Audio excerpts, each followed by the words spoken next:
नमस्कार, मी आहे रमेश बनसोडे आणि आपण पाहत आहात आरजे न्यूज 27 मराठी। पुणे जिल्ह्यातील शिरूर तालुक्यातील इनामगाव येथून एक हृदय हेलावून टाकणारी घटना समोर आली आहे। पहाटेच्या अंधारात घराच्या पडवीत झोपलेल्या एका 65 वर्षीय वृद्ध महिलेवर बिबट्याने हल्ला केला।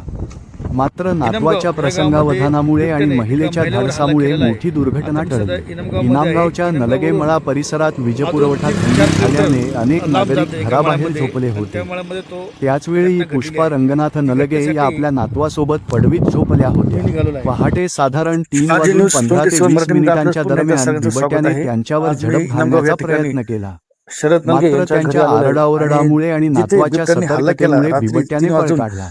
या घटनेत त्या जखमी झाल्या होत्या। उपचारानंतर त्या आता सुखरूपपणे घरी परतल्या आहेत।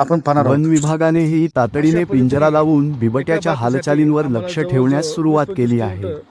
मित्रांनो, ही बातमी फक्त कागदावर किंवा मोबाईलच्या स्क्रीनवर दाखवण्यासाठी नव्हती।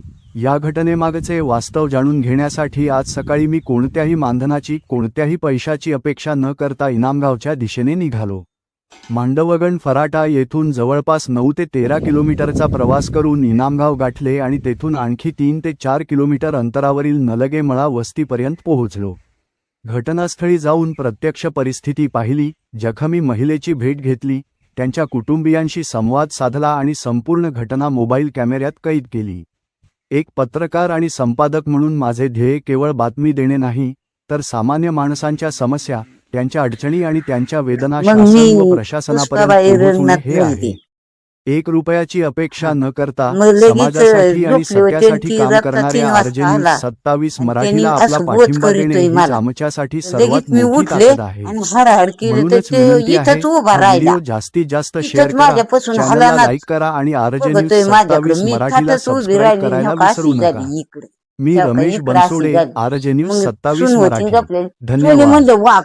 ती बी ताटकीत उठली की अशी इथं माझी शेजारी आली आणि पोर इथं झोपलेलं होतं माझ्या नात। ती बी उठला आणि लगेच मोठ्याने आरडायला सुरुवात केली। इथून काही इथं आला बरं का लिफ्ट, काही इथं येऊन उभा राहिला।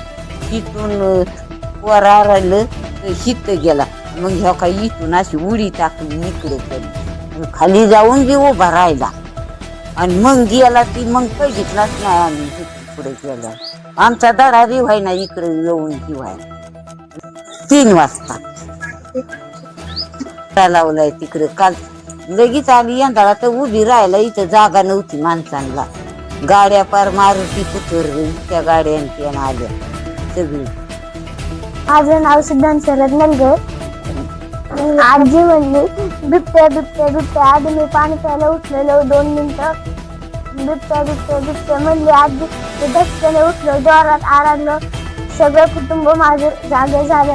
अर्धा उडा ओरडा केला, मग बिबट्या पळायला लागला।